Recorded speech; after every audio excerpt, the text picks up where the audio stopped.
Hello and welcome back to HardReset.Info.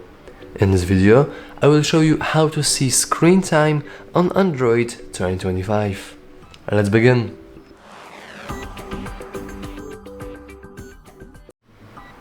First, we want to navigate into Settings.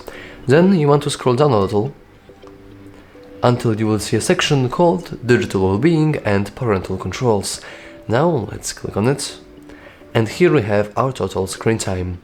If we want to see more information, we can always just click on this, and now we can see a difference between, for example, different weekdays. And if we scroll down, we can also see in which applications exactly we spent more time. So yeah, that's all for this video. If you found it useful, remember to like and subscribe. Thanks for watching.